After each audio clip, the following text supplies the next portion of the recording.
Thank you guys for getting on this call with me. I have been following you for, a few years since you were traveling and doing all the things like that. So I kind of wanted to have you on because I just saw that you were in Spain. Tell me what you guys have been doing the past couple of years before baby with all the travel stuff, how getting pregnant and COVID changed everything, or if it didn't change everything. And now your plans for what you're doing with baby and continuing the travel, and you bought a house and all the things. Just give me the roundup of the past. Okay, the rundown. Yeah. You want to start? You want me to start? I'll start. So we got married back in 2017. We both have always loved to travel, but had never really thought about traveling full time, or really thought that was a possibility or an option. To be honest, until we saw you do it, and you were a bit of our inspiration. Like, okay, Shayla's doing this. This looks awesome. Like, let's try and do it our own way, And so at that point, we started looking into how we might be able to. Well, this was in 2017. So now I fast forwarded to like 2018, and we were thinking about how we could sort of live remotely and still work, or do we have to save up money? At that point, we were living in Chicago and we were both in grad school. So we decided to just make the maybe irresponsible decision right when we graduated grad school to not go get jobs, but to just move into a minivan that we converted into a camper van and hit the road.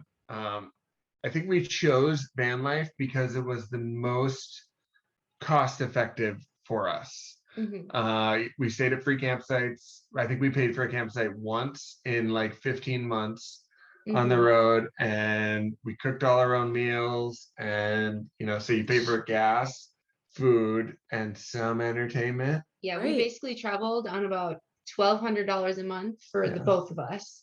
So that was basically our way to stretch our travels like as long as possible. That's why we chose the van life to start with. And we did that for a year throughout all of the US and Canada. And then we went home for the holidays, and then we're trying to figure out like what's next. And this is the end of 2019. Right.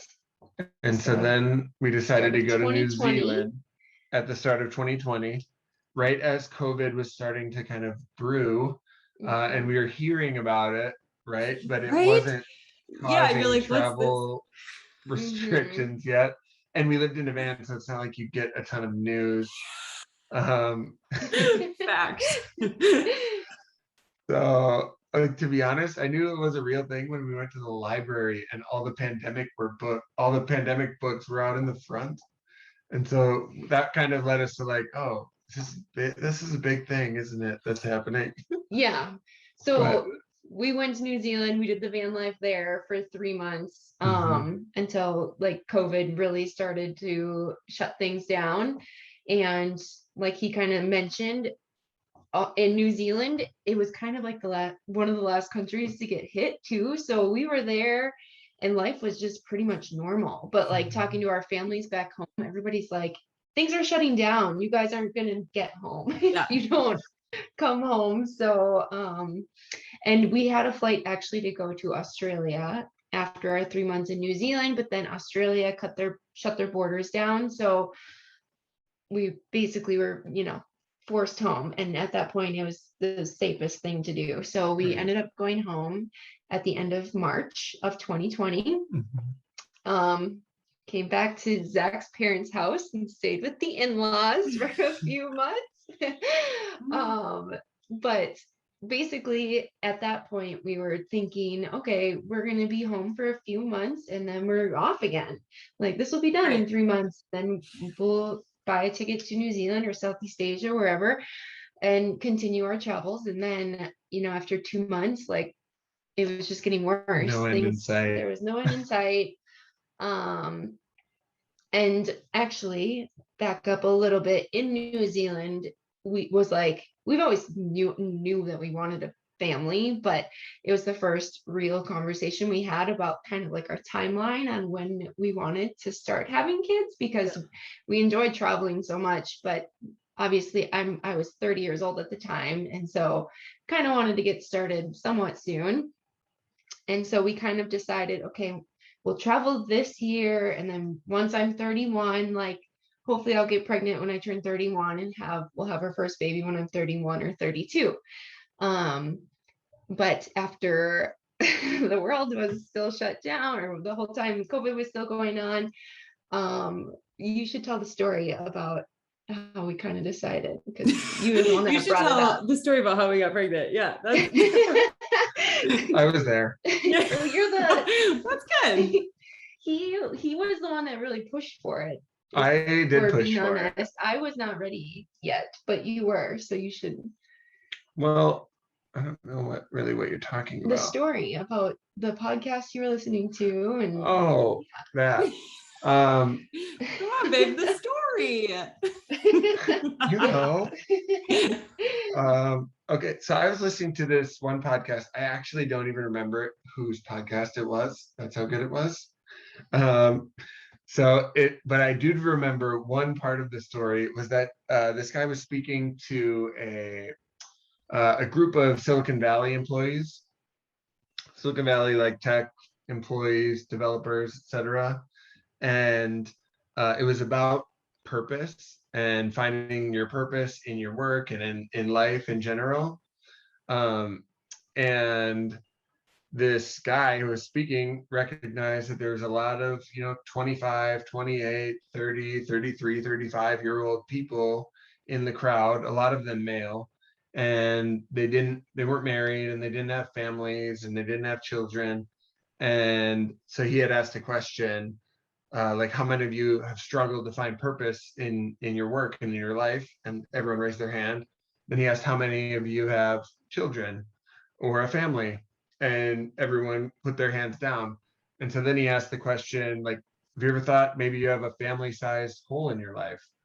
And that question kind of hit me. And I was like, because I've always kind of felt like, what's my purpose in life, and what am I here for? And especially as you log into work for 8 hours for this company, you're like, what am I doing with my time here? And so that question, or that answer, or that kind of question stuck with me. And that was right around the time that we were kind of deciding what to do. We'd been quarantining for a month after New Zealand, and then it had been another month, and looked like we were not going to be traveling again anytime soon. So that's when I started pushing for, let's just pull the goalie and see what happens. And so that's what we ended up doing. We weren't super confident that we would get pregnant right away, because I mean, we had known people that didn't succeed right away, and so we were just okay, let's see what happens. And then 1 month later we were pregnant. Oh my God. So yeah, and everybody's obviously journey is very different. We were super fortunate that it happened so quickly for us. But yeah, basically Zach, we talked about it. He's like, let's just pull the goalie, see what happens. We'll just keep it very stress-free. If it happens, it's meant to be. If it doesn't, it's okay. We can continue doing what we're doing. And so yeah, I agreed, kind of thinking in my mind, like, it'll take it'll take 6 months probably. That's the average. 6 months is the average for a female to get pregnant. And so that was what I had in my mind. And then that first month went by, and I ended up late and asked Zach to pick up a pregnancy test. He came home, I took it, and yeah, sure enough, it was positive. So oh my gosh. And then I right away break down, because I'm like, we don't have a house. We didn't have health insurance at the time. Neither of us had full-time jobs, so we don't have benefit. Like all this stuff, I was like, what did we do? I started panicking immediately. Zach is very good at talking me off the ledge. She so brilliantly did. Daily. And like, Julie, it makes a long time to make a baby. Like, we have 9 months to figure this out. So we figured everything out. We both got jobs. We got an apartment in Plymouth, Minnesota. What was the other thing? Bought health insurance. Bought health insurance, got it, yeah, through work. So we were golden by the time Indy came. She came in February of 2021. And you know, when she came, we knew that our goal was to keep traveling like as much as we could. Things were still pretty shut down in February, Right. so it wasn't really an option out of the gate, nor did we really want to when she was like that young. Just, you know, give her a little bit of time for an immune system to build and things like that before we're hauling her in planes and dirty places. So when did we book our first trip? Do you remember? Well, the next thing was our house. Oh yeah. Don't let me skip. Yeah. So we lived in an apartment, like Julie said, in Plymouth, but we knew we wanted a house to raise a family in.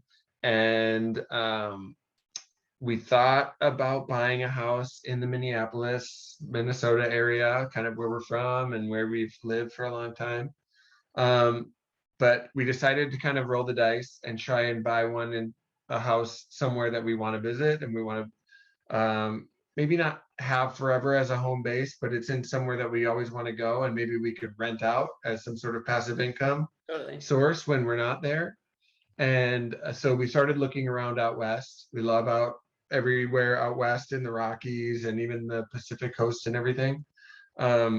We had taken our honeymoon in Zion National Park and loved it there. So we kind of drew a radius of an hour around Zion, and that was one of the places we searched among others all up and down the Rockies. But that's where we ended up finding an awesome house. It was a duplex that was for sale, that was in our price range. It had a really cool mountain view, and it had been on the market for like a month or two.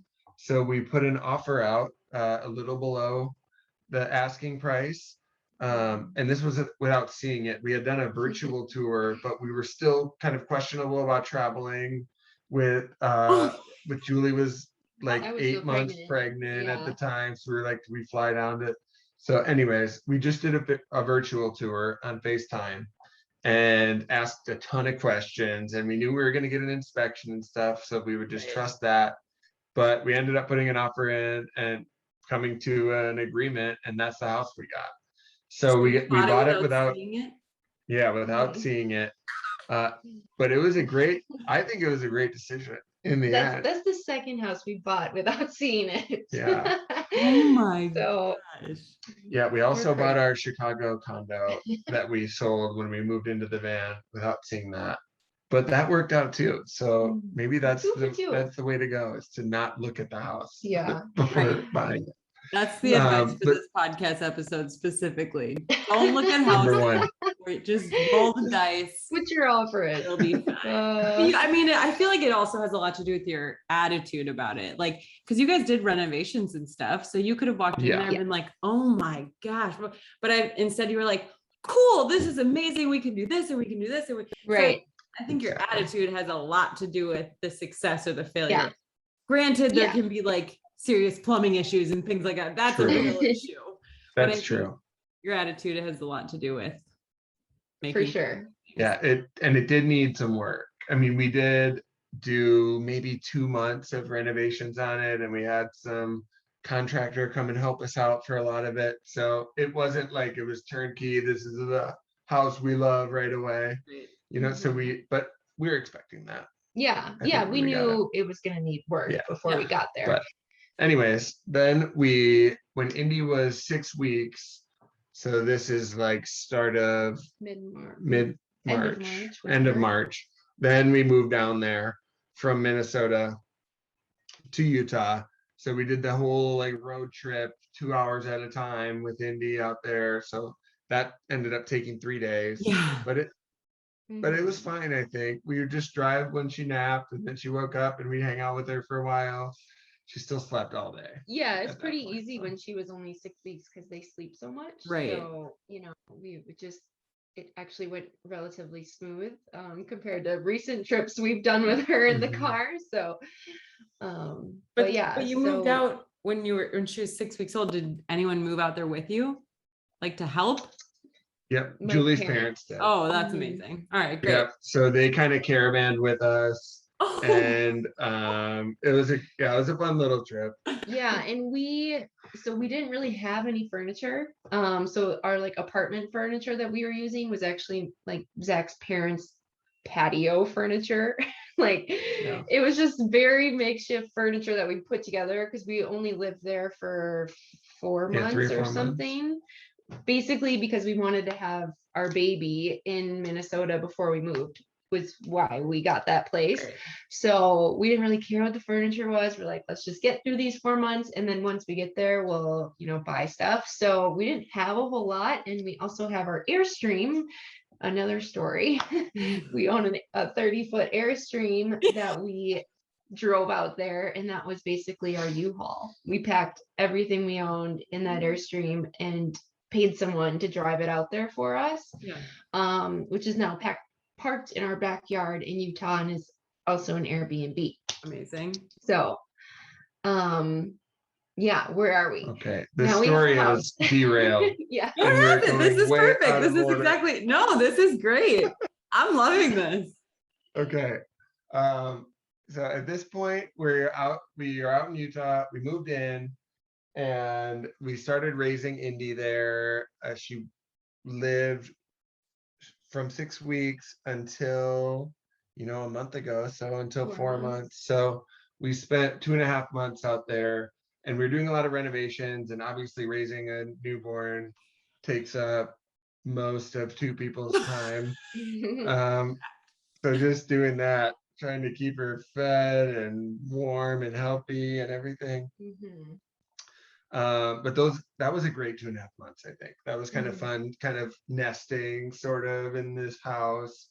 And we were also setting it up to be a rental for if we did want to move out.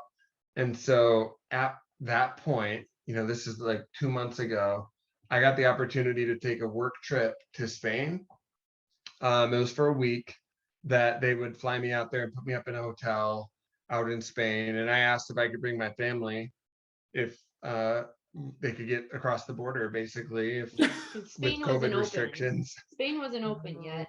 But they said yes, so that wasn't a big deal. And so instead of a week at a hotel, we booked a month at an Airbnb. And so we extended our time to stay there for a month. And just since I was going to be working there, and working for only a week isn't a ton of time to explore a place if you're busy for 9 to 10 hours Right. during the If you're week. actually working. Yeah. Right, exactly. So we booked a month, and also on Airbnb you get like the monthly discount at some places that they give you, Oh. which can be like 30 to 40%. It's such a good It's deal. like, yeah, it's Yeah. actually like makes it really affordable depending on where you go. Yeah. So we booked that and ended up going to Spain for the last month or so, for like basically all of July, Mhm. which was awesome. Indy got to take her first plane ride, which was a little brutal.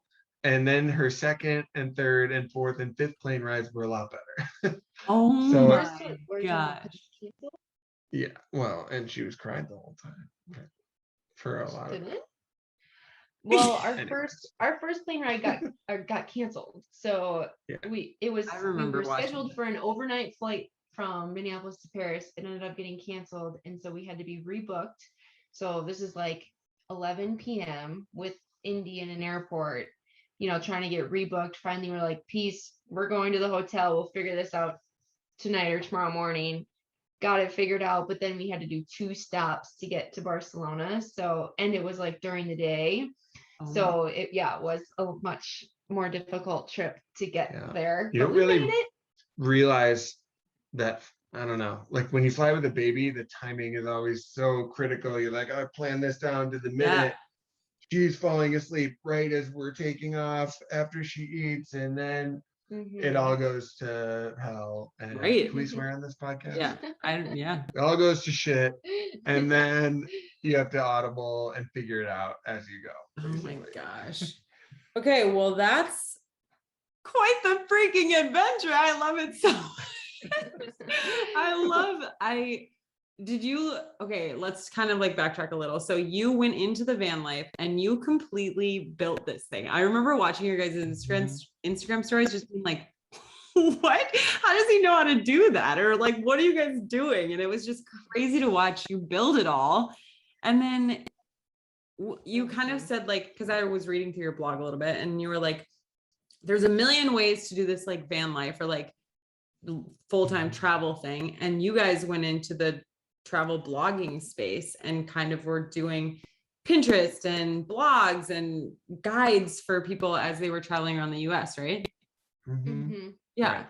So around the van, we basically had to bootstrap it and figure it out ourselves because of cost reasons. Yeah. We didn't have a lot of money, and our budget, like Julie said earlier, was like $1,200 a month, and our budget for the van was $5,000.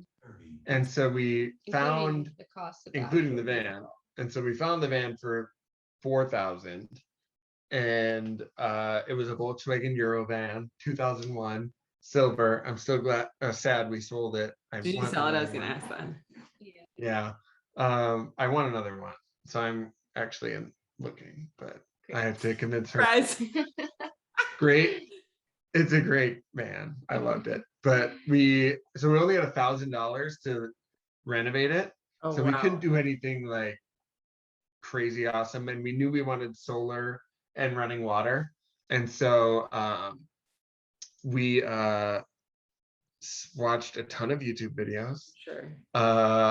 And got a ton of inspiration from a lot of different people who have done couples van life, basically, and ended up scraping this thing together. We bought solar panels for the roof and batteries and a solar system, and that took up like half of our cost.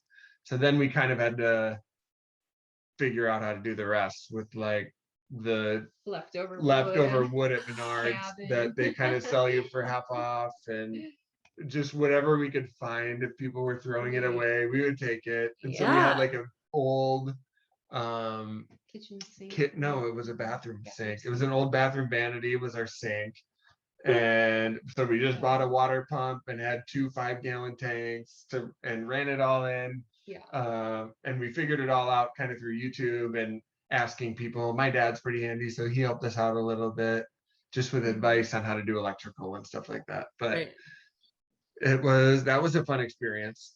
And then the blogging. Yeah, we actually started the blog before we left for van life. Just started with an Instagram.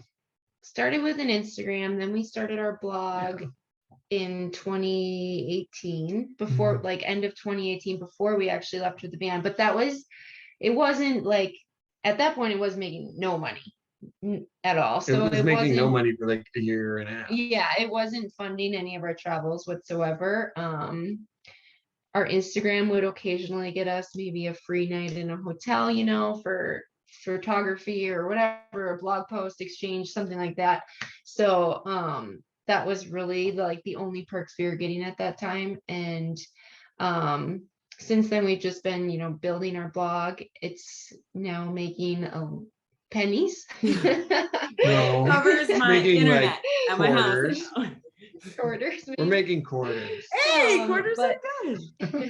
Better than pennies. But it's fun. I mean, we enjoy traveling, and we enjoy sharing our experience and sharing our places we've been, tips we have. So it's fun. Yeah, I feel like so many people helped us by just posting their content on YouTube and blogs. And I know people do it for money, but it's also really helpful when people do it. So we wanted to do it also. Yeah. And if you look at how much we make hourly, it's probably nothing. And I think that's the point when you start things like that, is you actually have to enjoy doing it. Yeah. Like that's why I started YouTube versus a blog, because I hate writing. And so it was easier for me to like get on a video and talk about things. And so then I enjoyed it. And the same thing, like I just made a video talking about getting to 100,000 subscribers. And I was looking at my analytics for the first 3 years. Thanks. After 3 years of doing it, I had 7,000 subscribers. 3 years. Yeah. And in the next 3 years, I think I got the other 90,000 or whatever, but like Right. that's a really long time to be making videos so that I can rewatch them, basically. Right. Totally. No one's You there. have to, you have to enjoy it. Otherwise, like, why would you do it? Now you can make them for your child to rewatch them. Totally. Yeah. I have a new reason. Yeah. So let's go into tips for flying, since we do you do the tips and all. Did you guys write a blog about this yet? We are going to. We should probably write one. Yeah, it's in the works. Tips for flying specifically. So first one I would say is, actually, let me pull up my notes so I don't butcher this, because I wrote a list so I don't miss any of my tips that I had. Let me pull it up here. Well, and this will probably be up after I don't know when you plan on writing your blog, but by the time this is up, because I'm going to launch in like October, probably, we can probably direct it. It'll perfect. So the best, we already talked about how travel doesn't always go as planned, but in an ideal world, scheduling your flight during like your baby's nap time or an overnight flight, if it's like a long haul flight, is a big help. Just because, if they fall asleep, obviously they're easy to take care of instead of a crying, whiny baby or something. But obviously flights get delayed all the time, canceled. Even if they're on the runway and don't take off, like that happened to us on this trip too, where I'm like, when are they going to take off? I need to feed her so she can fall asleep. So it doesn't always work out, but that is a big tip if you can do that. And then going off that, for the pressure in their ears, I fed her on takeoff and landing, which is supposed to just help, like clear their ears, help them pop them. It did. Yeah, it did work. So she, like, when we were driving out to Utah, we drove through the Rockies and she had a horrible time, we think, because of her ears. When we were driving up the incline, she just started screaming. So we had to pull over and calm her down. And so we were worried about that on the flight with her ears popping. And so that made Julie feed her as we were taking off and landing. And we didn't have really any issues with her when she was eating. She didn't really have any ear popping problems, wasn't screaming because she was in pain. She would cry because she was annoyed or whatever sometimes, but annoyed, tired. But so that, or, obviously you can bottle. I breastfeed, so it was really easy for me, just to pop her on. But a bottle, we can talk about this later, but you can bring formula on your flights. So a bottle's an option, or pre-pumped milk, or even like a pacifier is supposed to work. So, obviously, like takeoff and landing, it can take a while. And Indy maybe feeds for 10 minutes, and then she's usually done. So once she was done, I would just give her pacifier, and that seemed to help too. So do you have any tips for like feeding on the plane, or do you just whip it out no problem? So this is kind of funny. So I was really like nervous about that. I don't know. About breastfeeding in public in general. I was always very like, I'm a first time mom, whatever. So I was nervous about that. I have a cover, that I usually put on and tuck her under. But she just like doesn't feed very well with that thing. Like she just gets distracted by it, or she's hot. I don't know. But so she never gets a good feeding with that thing. So on the plane, I was just like, I don't care. Yeah. Because I was just worried that she was gonna start screaming. So I was like, whatever, I don't care. I was on the window seat, so that was kind of like more coverage. And then Zach kind of like held up a little muslin blanket. Wait, didn't? On the way there, you did. Okay. To kind of cover me. Maybe one. So funny. On the way there, you did. But then it was interesting. In Europe, I like got over my fear because we were on the go so much, and I was just like, whatever. She needs to be fed, and I don't know. I got the impression that in Europe, people just didn't care as much. Like moms were walking around just feeding their child all the time. I saw a lot of moms doing that. So I was like, okay, I can do this too. Yeah. If she's hungry, I'm going to feed her. I don't care where it is or what needs to be done. So then on the way home, I was just like kind of over it at that point and just You're like, whipped it I'm out. European now. I'm doing what the Europeans do. No, I was just on a flight and it was the same thing. Like we were just going to Arizona. So it was a quick up and down, but it was still anxiety. Mhm. You're just like, is my kid gonna cry the whole time? And Yeah. I set up this, like, I tucked the blanket into the tray. So I like put the tray, tucked it in there and then like put it over my head. There you go. Great. Hey, that's smart. Wow, that's a great tip. But it's the same thing. It's like, okay, do you want to look the other way while I'm feeding, or do you want her to scream or whatever? Right. Like, Exactly. I don't care. Yeah. It's not a big deal. Exactly. I Right. mean, yeah, the alternative is a crying baby. So, Exactly. Yeah. but yeah, if you are uncomfortable, I think that's a great tip, or bringing some kind of blanket or cover. Yeah. If you have or the one. shirt. I had a shirt too that like opened like here. Yes. Just, like, oh yeah. nice. right up and- Breastfeeding. yeah. Just keep it out a little bit. Yeah. We have a long list of tips. We're only on number 3. Yeah. Okay. Rapid fire. Number 3, use a baby carrier, hands-free whenever possible. So we have an Ergo baby. It's like a nice little Yep. carrier that she sits in, faces out, that it's comfortable for her. And then we That's can for- carry luggage. Yeah. And that's for what? Yeah, I was gonna say that's for boarding and unboard and deplaning. What do you call it? Unboarding? Onboarding? Getting off. Getting off the plane. Yeah. Yeah, because when you're like trying to grab your luggage and stuff Right. off the overheads, like you don't want to have like your baby in one arm. So a carrier was super helpful just to Number have 4. hands free. Overnight diapers. Yeah. Long plane rides, a lot of pee, and you don't want to change her all the time. You don't want to change her every time she pees, like 5 times on a flight. So overnight diapers with the extra absorbency, we found that was really helpful. Did you Mhm. change her in the seat or did you go to the bathroom? Both. I did both. If we had an open seat next to us, then we would change her there. If we had, like, there was one flight where we had 3 to ourselves, so like the middle one was open, then we just changed her there. Yeah. But when we didn't have an extra seat, then we'd bring her to the bathroom. I learned this though, there is a changing table in the bathroom on the In all of airplane. I them? had no idea. I didn't know that. Not well, I guess it probably depends which plane. Not everyone will have one, but there's specific, they'll show like It's like a little changing icon on table. the thing. Huh. Yeah, so there are, but I can see like they're not big. So Yeah. Indy fit pretty well, but I can imagine, when she gets bigger, it would be a lot more challenging. But that's I had no idea. So I didn't know either. that's good to know. Yeah. Number 5, dress your baby and yourself very comfortably. I'm like, when she was on me, I was sweating the entire time. So got very hot. I just had her in her pajamas. Like I didn't put her in her cutest outfit to go to the airport. I just like made her comfortable so that hopefully she would be comfy and sleep. I'm gonna pause real quick. No. I actually Go heard ahead.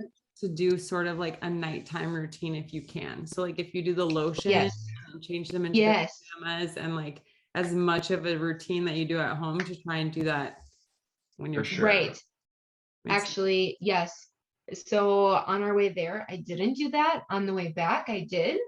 And it's crazy how much like her routine, just like she knows it. So Really? I put her like in her sleep sack, and this was for a nap on the plane, which obviously it wasn't dark, wasn't a bedroom or crib or anything, but I just put her in her sleep sack. Like I sing to her like I always do, gave her her nook, and she fell right asleep. So I think if you do have a bedtime routine, try to stick to it as much as you can.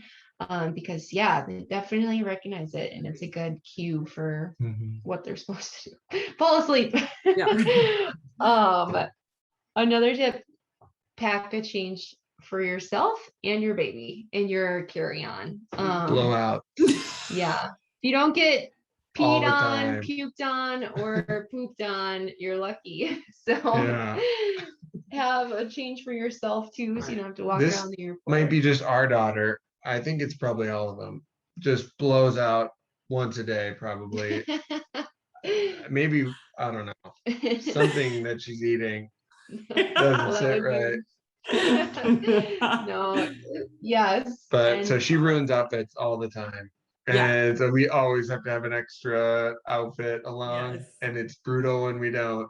So Yeah. we usually pack two mhm. whenever we can, especially for a flight. Just having them ready, it would be the worst if it was in our checked bag or something like that. So just Right. make sure you have access to an extra change. Yeah. Right. So I have two more. Great. Take minimal carry-on luggage. So we used to be like hardcore. We are not paying for a dang bag. We are taking backpacks, like Spirit Airlines all the way here. Get a backpack. We don't care. But now that we have her, it's worth the $30 to check a bag for us, just to minimize what we're trying to lug through the airport and like carry a baby. So especially we didn't actually check a car seat or stroller this time around, but if you were, I can imagine like how much, even like more stuff that's you're trying to look through the airport. But a separate thing is that sometimes, depending on the airline, your baby might get a check bag. So we did fly where Indy got a check bag. That's for international Oh, flights. international. That's For amazing. international flights, your baby gets a 20-pound bag. Checked. Even if you're Checked not for paying free. for a ticket. Well, for international Internationally- flights, you have to pay taxes, Oh, okay. That's it. which For a is like 10% or something. So Interesting. since you're paying that, they give you a 20-pound bag with it, which is nice. Great. The stroller Mhm. I found was a little bit helpful for throwing stuff in. So like if Yes. you had your carry-on, it was like you didn't have to carry it. It was like throw in the stroller. Aaliyah was in her car seat in the stroller, and then I just checked it at the gate. It gets a little dinged up, so you're kind of like, that's her safety seat. So I don't really feel super sweet about that. Totally. Right. Which is why I was hesitant, I guess. If like we didn't need a car seat, I was like, I don't want to check it if I don't need to. So we didn't. But we did actually buy a travel stroller. So it's one that folds up really small, so it fits in the overhead compartments of airplanes. So we can actually, usually we use that to wheel through the airport, then we switch her to the carrier, fold up the stroller, and then we can take it on, which is nice. Then you don't have to worry about gate checking it or it being broken, I guess. Yeah. Well, when you did the car, so you didn't do a car seat at all? So we rented one when we got there. Oh, so which I know people have mixed feelings about that too. We've used it super minimally, so we rented. So in the Airbnb, we didn't have a crib or anything, so we rented a pack and play and a car seat from this local company in Spain that rented them, and so that was perfect for. They had it waiting at the Airbnb for us when we got there, and then they picked it up from there when we left. So it was like really stress-free, and that was nice. I feel like that would be great for a high chair as well, because sometimes like they did have that too. And these like baby equipment rental places are popping up everywhere, I feel like. So if you're going somewhere, definitely Google and see if you can rent some things, and that way you can lighten your load, It's usually pretty reasonable. And actually in Berlin, we found this like secondhand store that also rented gear. So we were able to rent a crib there for super cheap. It was like $6 for a week. Oh or €6, I guess, for a week. Perfect.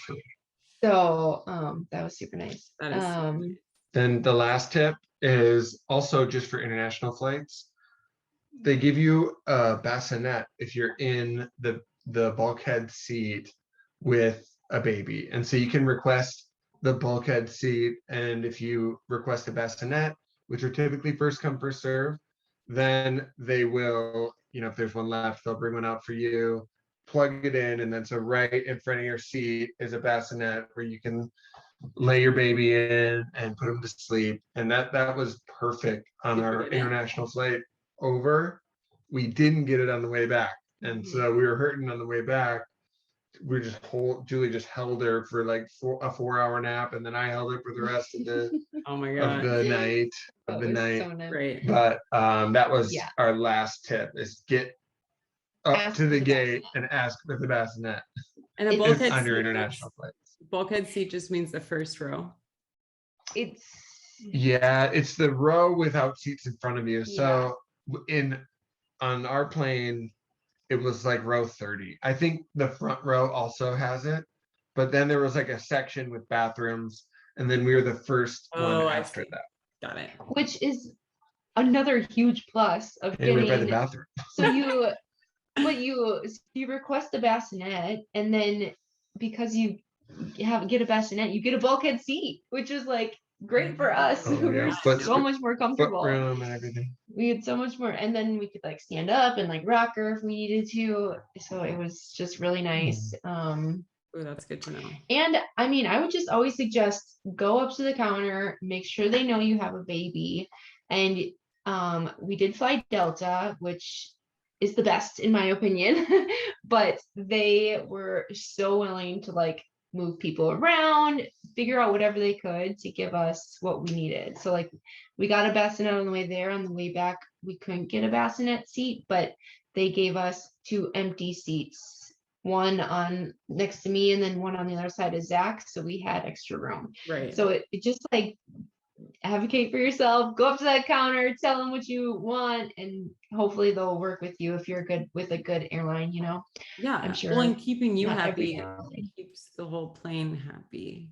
Right. Like if- Yeah. I'm sure not every airline is that willing Right. to do that, but might as well try. I remember being on a plane before having a baby, and you sit by a baby and you're sort of swearing in your head. Yeah. Like,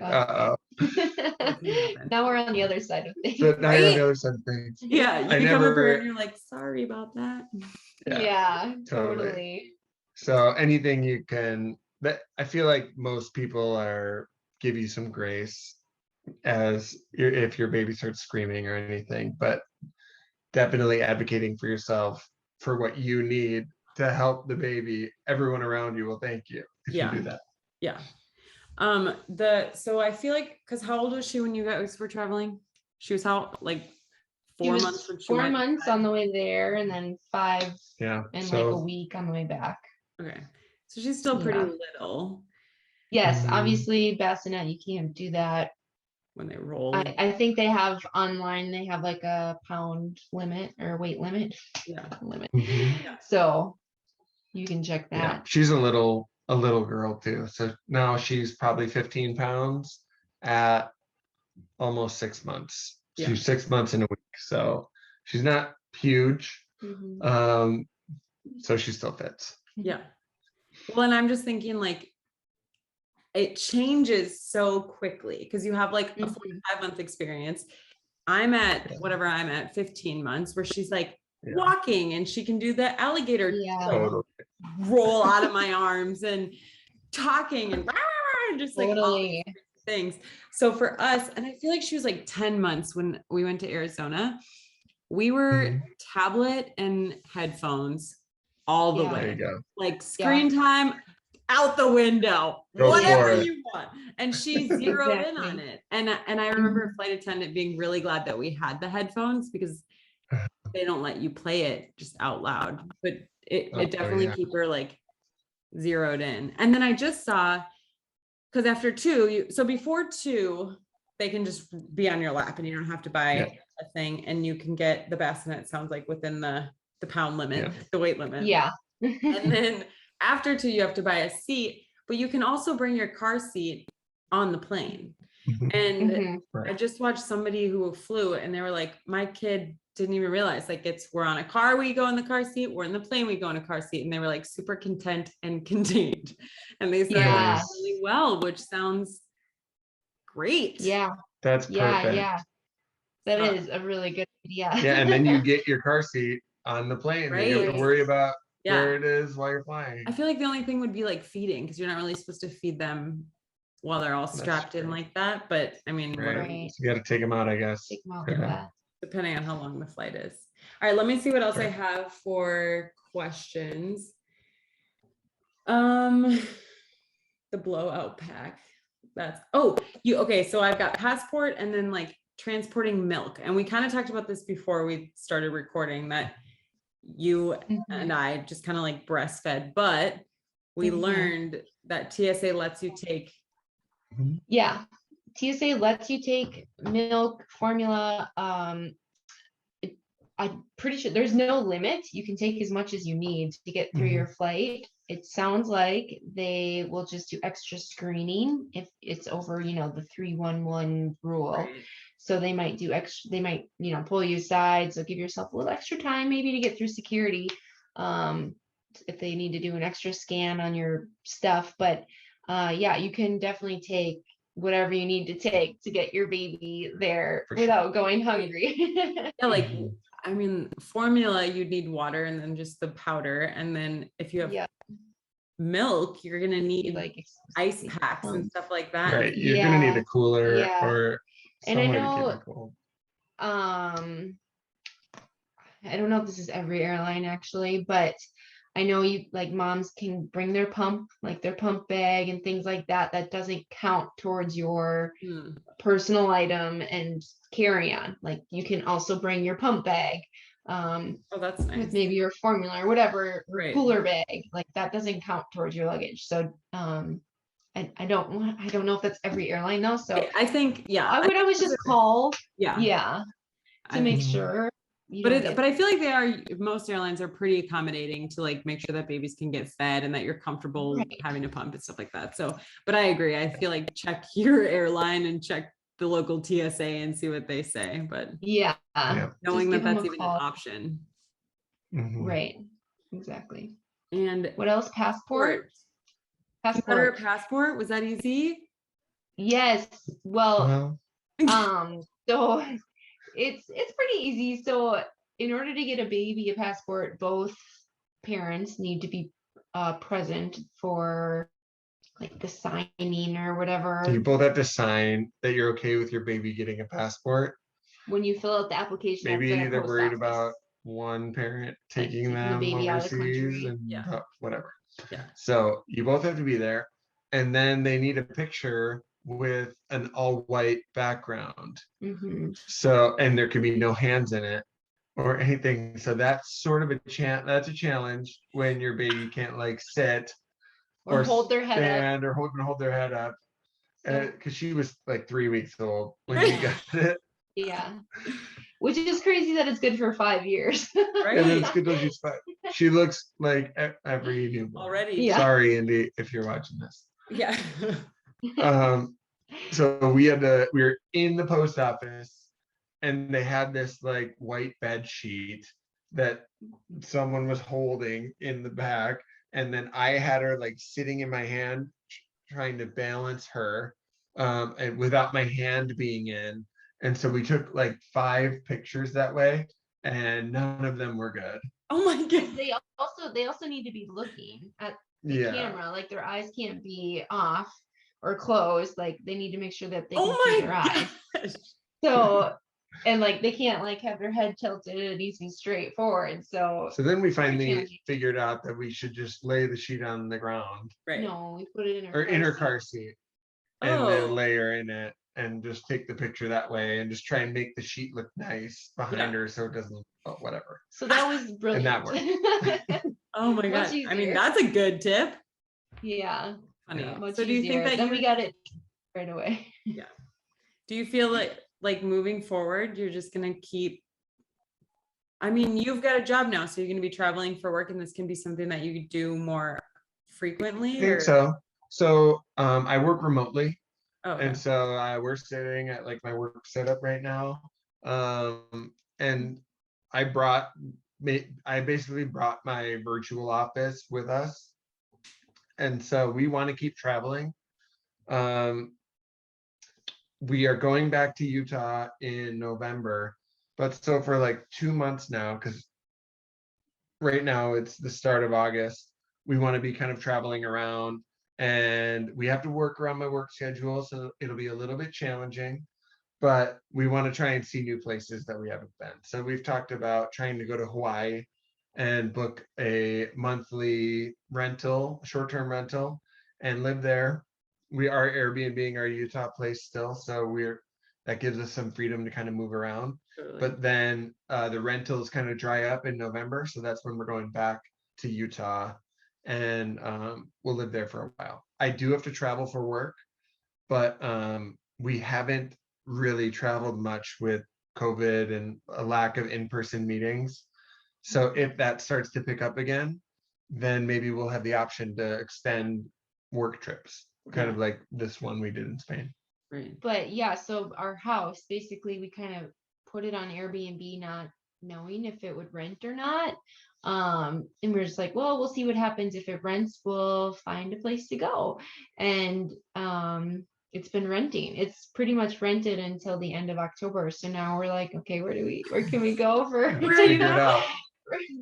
Right now we're in Minnesota. So we flew back to Minnesota. Yeah, I didn't know that. We've done this in person. Oh my gosh, no kidding. That's so fun. I didn't know that. Yes. We're here. We have a wedding at the end of this month, and Zach has a bachelor party. So we're here for this month, and then we'll go off for September and October, and then we'll probably head back to Utah unless it keeps renting, I guess. We'll see. Yeah. But that was kind of our whole goal was, we have this place to go if, we need a house, but as long as it's being rented out, then like our, mortgage is being paid for, plus if we're making any money on top of that, that's great. It can go towards a different place for us to stay. And that's kind of how it's working out right now. That's fantastic. So you guys set it up. I love it.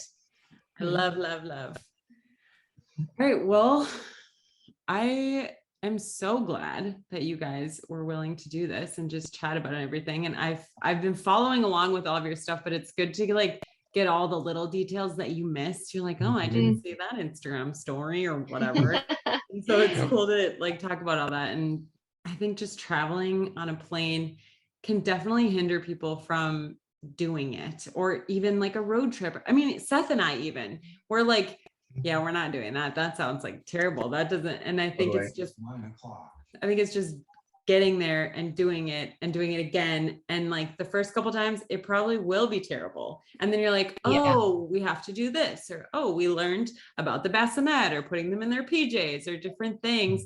And it makes it easier and easier. And how cool for our kids to be able to just like travel all over. And I don't know. I love what you Yeah, I think it definitely can be scary. I know I was super anxious. I've never been anxious on a plane before, but definitely a little more anxious when I was flying with her for the first time. But you get through that first flight, and then it's just going to get easier and easier. And obviously things aren't always going to go perfectly, but you will survive, and it's worth it. And you just roll with it. Yeah, and you never have to see the people on the plane again. So if your baby starts fussing, it's okay. Right. Yeah, I agree. Okay, so what is your blog and what is your Instagram so that people can get tips and read this blog that you're writing? Basically everywhere we are Rules of the Road, but Ruhls is Ruhls, which is our last name, Ruhl. So on Instagram, we're at Rules of the Road. We have a YouTube channel that's Rules of the Road, and rulesoftheroad.com. Easy freaking peasy. I love it. Yep. Good. Okay, well, thank you guys so much. And I'll be seeing you on Instagram. Yay. Thanks, Shayla. Thank you. Thank you.